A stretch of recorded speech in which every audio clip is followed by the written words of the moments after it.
భద్రం be careful brother, భర్తగమారకు bachelor, షాదీ మాటే వద్దు గురు, సోలో బతుకే సో బెటరు. నమస్కారం ఫ్రెండ్స్, భరద్వాజ్ వాచ ఛానల్కి స్వాగతం. ఇలా పాడుకుంటూ నేను జీవితం గడిపేద్దామని అనుకున్నాను ఫ్రెండ్స్. మా ఇంట్లో కూడా నేను పెళ్లి చేసుకోనని చెప్పి ఫిక్స్ అయిపోయారు. ఎందుకు అంటే నేను చాలా రిస్క్ అవర్స్ పర్సన్ని. ఏ చిన్న రకమైన ఇన్కన్వీనియన్స్ కానీ, డిస్కంఫర్ట్ కానీ, గొడవలు కానీ, కాన్ఫ్లిక్ట్స్ కానీ నాకు నచ్చవు. పైగా పెళ్లి చేసుకునేది ఎందుకు? పిల్లల్ని కనడానికి. ఈ గ్లోబల్ వార్మింగు, ఇన్ఫ్లేషను, పొల్యూషను, ఈ భయంకరమైన కాంపిటీషను, ఇలాంటి సమాజంలోకి నేను పెళ్లి చేసుకొని నా పిల్లల్ని తీసుకురావాలా, వాళ్ళని పెంచాలా అని ఆలోచనలు. పైగా ఇప్పుడున్న ఈ modern matrimony and dating situation చూసి నాకు అమ్మాయిల మీద పూర్తిగా నమ్మకం పోయింది. 498 వేస్తారేమో, మెయింటెనెన్స్ కేసులు వేస్తారేమో అన్న దిగులు ఒకటి. పైగా ఎటువంటి అమ్మాయి వస్తుందో, ఎటువంటి ఫ్యామిలీ నుంచి వస్తుందో, అంటే నేను అరేంజ్డ్ మ్యారేజ్ గురించి మాట్లాడుతున్నాను అనే గాబరా ఒకటి. వీటి వల్ల నేను మ్యారేజ్ వద్దు అని అనుకున్నాను. అలా అని సన్యాసం తీసుకుందామా అంటే లేదు, ఎందుకు, నేను పెళ్లి చేసుకోకపోతే నేను ఒక్కడనే కాబట్టి ఈజీగా మిలియనీర్ అయిపోవచ్చు, వరల్డ్ అంతా సోలో ట్రావెలింగ్ చేయొచ్చు, హాయిగా ఎంజాయ్ చేయొచ్చు, నాకున్న ఈ అన్లిమిటెడ్ ఫ్రీడమ్తో సమాజాన్ని ఉద్ధరించవచ్చు, ఒక రతన్ టాటాలా, ఒక అబ్దుల్ కలాంలా, ఒక స్వామి వివేకానందలా అని ఎన్నో ఆలోచించాను. అలా ఆలోచిస్తూ ఉండగా నేను ప్రజెంట్ ఉన్న సిచ్యువేషన్ని నేను అనలైజ్ చేయడం స్టార్ట్ చేశాను. నాకు అప్పుడు 32 ఏళ్ళు. అసలు 32 ఏళ్ళ తర్వాత అన్లిమిటెడ్ ఫ్రీడమ్ వస్తే అసలు అన్లిమిటెడ్ ఫ్రీడమ్ అనేది నిజంగానే ఉంటుందా? ఫర్ ఎగ్జాంపుల్, ట్రాఫిక్ రూల్స్ అనేవి లేవనుకోండి, ఎవరు పడితే వాళ్ళు ఎలా పడితే అలా వెళ్ళిపోవచ్చు. అలాంటప్పుడు ఏ ఒక్కరూ కూడా కార్లు కొనుక్కోలేరు కదా. ధనవంతుడు కొనుక్కోలేడు, మధ్య తరగతి వాడు కొనుక్కోలేడు, పేదవాడు బైకు కూడా కొనుక్కోలేడు. ఎందుకు అని అంటే ఎటువంటి విచక్షణ లేకుండా ఒక వ్యవస్థ ఉండేసరికి ఇండివిజువల్స్ కూడా ఏం చేయలేరు. అదే ఇప్పుడు మనకున్న సిస్టమ్ ప్రకారం ట్రాఫిక్ సిగ్నల్స్ ఉన్నాయనుకోండి, అదే నేను ఒక మంచి కాస్ట్లీ కార్ కొనుక్కొని రోడ్డు మీద స్వేచ్ఛగా దాన్ని తీసుకొని వెళ్ళగలను. ఎందుకు అని అంటే పక్కవాడి మీద నమ్మకం, వాడు రూల్స్ పాటిస్తాడు అని. ఎందుకు అని అంటే అవి అందరికీ వర్తిస్తాయి కాబట్టి. అట్లా సమాజంలో ఒక వ్యవస్థ అనేది ఏర్పడుతుంది. అంటే ఒక ఇన్స్టిట్యూషన్. ఆ ఇన్స్టిట్యూషన్ అనేది ఒక వ్యక్తికి, ఒక ఇండివిజువల్కి హెల్ప్ అయ్యేదిగా ఉంటుంది. కానీ ఆ వ్యక్తి ఆ ఇన్స్టిట్యూషన్కి హెల్ప్ చేయని నాడు ఆ ఇన్స్టిట్యూషన్కి అర్థమే ఉండదు.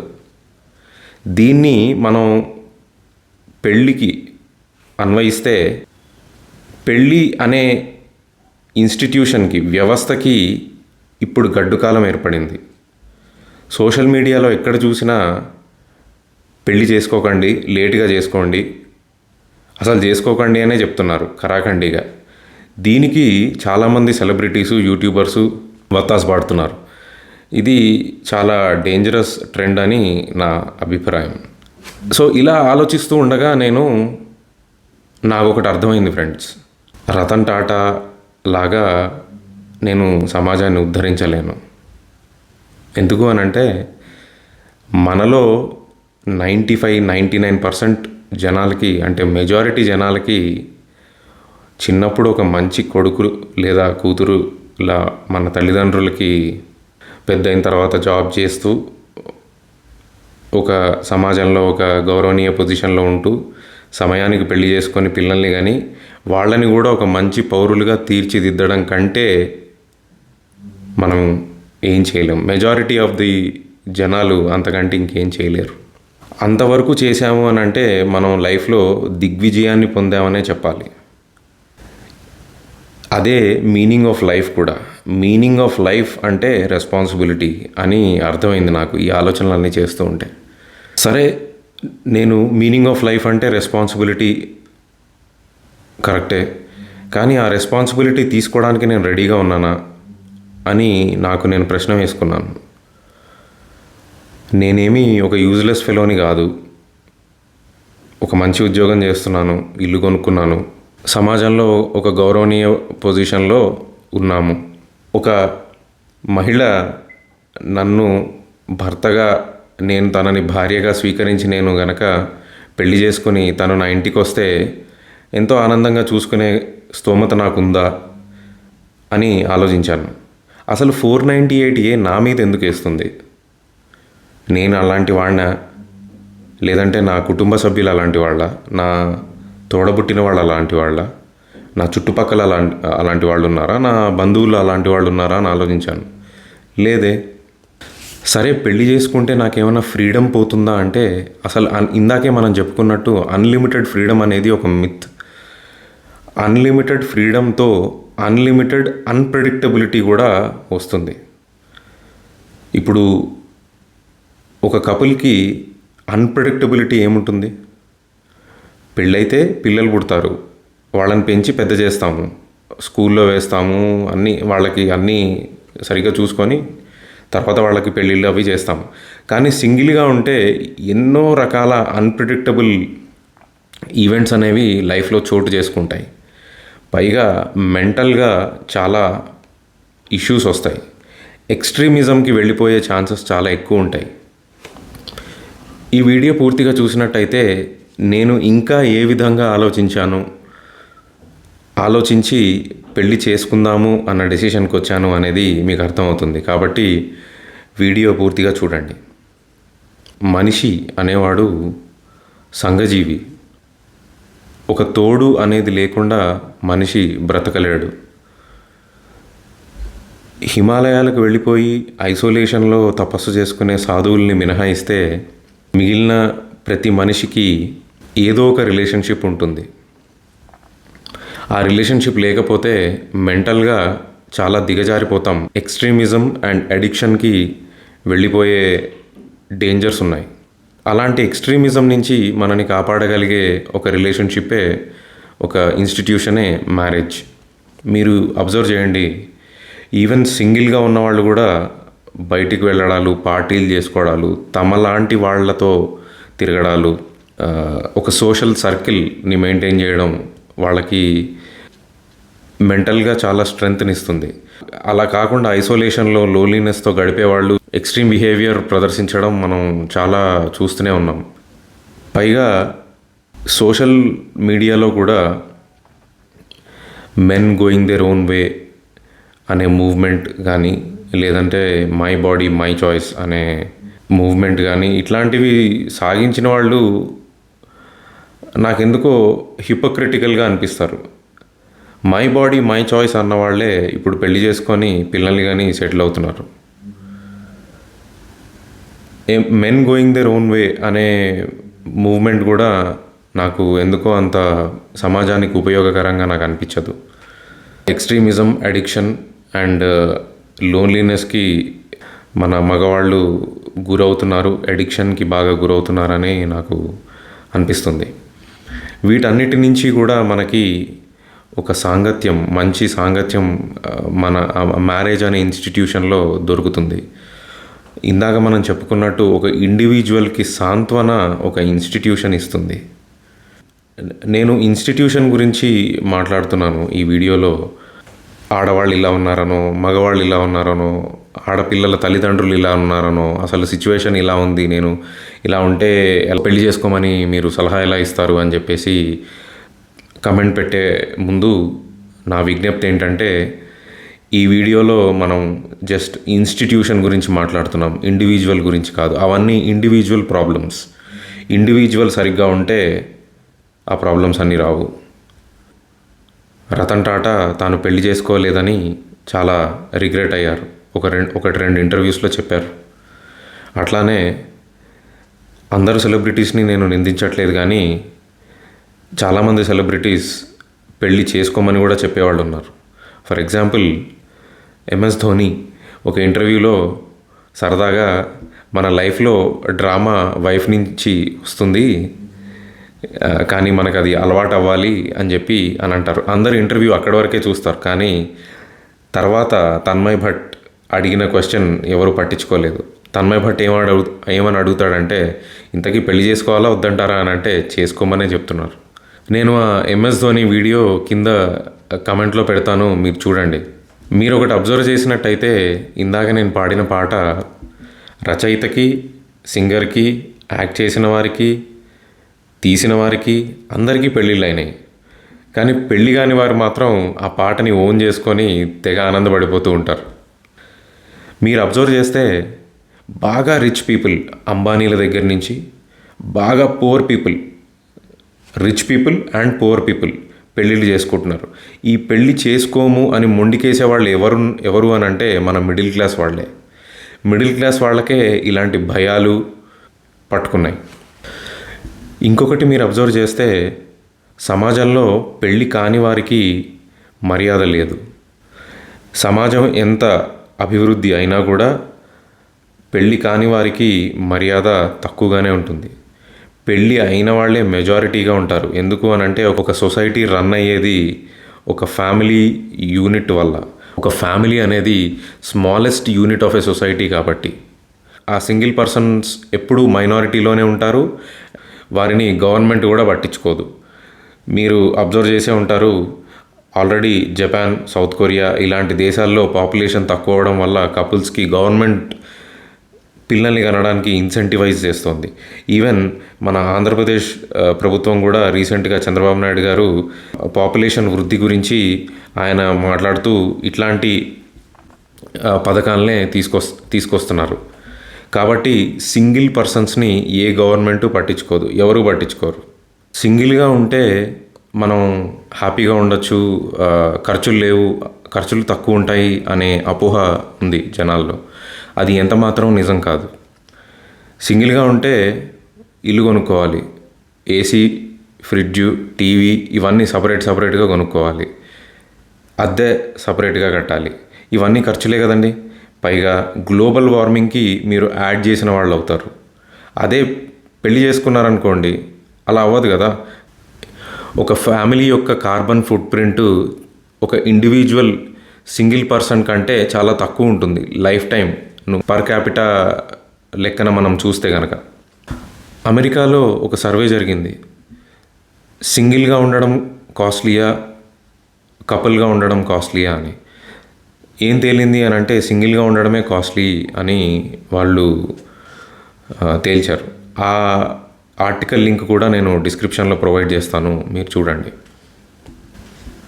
ఒక ఫ్యామిలీ యొక్క ఫైనాన్షియల్ ఓట్ కూడా చాలా దృఢంగా ఉంటుంది. మన ట్యాక్స్ సిస్టమ్స్ కానీ, వెల్త్ మేనేజ్మెంట్ సిస్టమ్స్ కానీ ఒక ఫ్యామిలీ యూనిట్కి చాలా అనుకూలంగా ఉంటాయి. వెల్త్ బిల్డింగ్ అనేది చాలా ఒక ఫ్యామిలీలో ఈజీగా చేసుకోవచ్చు. భార్యాభర్త ఇద్దరు పనిచేస్తున్నట్టయితే ఇద్దరికీ ఒకటే మైండ్ సెట్ ఉంటే, వెల్త్ బిల్డింగ్ మైండ్ సెట్ ఉంటే ఇద్దరూ చక్కగా ప్లాన్ చేసుకొని ఎంతో ఉన్నతమైన స్థానాలకి చేరచ్చు. ఇవే కాకుండా మీరు సనాతన ధర్మాన్ని నమ్మే మనిషి అయితే, పునర్జన్మ సిద్ధాంతాన్ని నమ్మే మనిషి అయితే పెళ్ళి తప్పకుండా చేసుకోవాలి. అలా చేసుకోను అని సన్యాసం తీసుకోకుండా అలానే జీవిస్తున్నారు అని అంటే మీరు చాలా నష్టపోతారు. అదే పెళ్లి చేసుకుంటే మీకు చాలా లాభాలు ఉంటాయి. ఎందుకు అని అంటే ఒకవేళ మెజారిటీ ఆఫ్ ది సమాజం పెళ్లి చేసుకోలేదు అని అనుకోండి, పూజలు, వ్రతాలు, పునస్కారాలు, అభిషేకాలు ఇవన్నీ ఏమీ ఉండవు. అంటే వీటి కోసం చేసుకోమంటారా అని కాదు. కానీ మీరు అబ్జర్వ్ చేస్తే ఒక యజ్ఞానికి కానీ, ఒక యాగానికి కానీ, ఒక శుభానికి కానీ, అశుభానికి కానీ దంపతులు చేస్తేనే అది ఫలిస్తుంది. ఒక పూజ కానీ, అభిషేకం కానీ దంపతి సమేతంగానే చేస్తారు. మన సనాతన ధర్మంలో ఉన్న 4 ఆశ్రమాల గురించి మీకు తెలిసే ఉంటుంది. బ్రహ్మచర్యాశ్రమం, గృహస్థాశ్రమం, వానప్రస్థాశ్రమం, సన్యాసాశ్రమం. వీటిల్లో గృహస్థాశ్రమానికి చాలా పెద్దపీట వేశారు మన ధర్మశాస్త్రాలలో. ఎందుకు అనంటే మిగిలిన ఆశ్రమాల వారు అందరూ కూడా గృహస్థుని అంటిపెట్టుకునే గృహస్థు మీద డిపెండ్ అయ్యే బ్రతికేవారు. గృహస్థు భిక్ష వేస్తేనే సన్యాసి తీసుకోవాలి. బ్రహ్మచారి కూడా గృహస్థు అన్నం పెడితేనే తినగలిగేవాడు ఇది వరకు. సమాజంలో ఉన్న లక్ష్మి, సమాజంలో ఉన్న వెల్త్ అంతా కూడా గృహస్థు దగ్గరే ఉండేది. గృహస్థు ఎంత ధనవంతుడైతే, ఎంత ధనవంతుడు అంటే డబ్బు ఒకటే కాదండి, సంపూర్ణ ఐశ్వర్యవంతుడు అయితే ఆ సమాజం చాలా బాగుండేది. కానీ ఇప్పుడున్న పరిస్థితుల్లో అలా లేదు. జగద్గురు ఆదిశంకరాచార్య శ్రీ శ్రీ శ్రీ విధుశేఖర భారతి స్వామివారు ఒక మాట చెప్తారండి. మన చదువు కానీ, కెరియర్ కానీ, ఈ ధన సంపద కానీ మనం ఈ జన్మలో ఎంతో కష్టపడి ఇవన్నీ చేసుకుంటాం. కానీ ఇవన్నీ కూడా ఈ జన్మకి మాత్రమే పరిమితమైనవి. అంటే ఈ జన్మలో నేను చదువుకొని వచ్చే జన్మలో నేను ఉద్యోగం చేస్తాను అని అనలేం కదండి. ఈ జన్మలోనే చదివి ఉద్యోగం చేయాలి. కానీ మనకి జన్మలకి, అంటే వచ్చే జన్మకి, ఆ పై జన్మలకు కూడా ఉపయోగపడేది ఏంటి అని అంటే ధర్మాచరణ. ఆ ధర్మాచరణకి ఉపయోగకరంగా ఉండేది మన ధర్మపత్ని. అంటే మగవారికి ధర్మపత్ని, ఆడవారికి వారి భర్త. వారు ఇంకొక మాట కూడా చెప్తారండి, ఆశ మాత్రమే ఉంటే సరిపోదు. అంటే ఉదాహరణకి నాకు 100కి 100 మార్కులు అని అనుకున్నాను అనుకోండి, ఉట్టి అనుకుంటే సరిపోదు కదా, నేను చదువుకోవాలి. అది కూడా కరెక్ట్ సబ్జెక్ట్ చదువుకొని నేను సరిగ్గా రాసి అది నేను సాధించాలి. అంతేగాని ఉట్టి ఆశ ఉంటే నాకు రాదు కదండి 100 మార్కులు. అలాగే మంచి భర్త కావాలని ఆడవారు, మంచి భార్య కావాలని మగవారు ఆశపడితే సరిపోదు. ఆ ఆశకి తగిన ఫలితాన్ని అనుభవించే అర్హత కూడా మనకు ఉండాలి.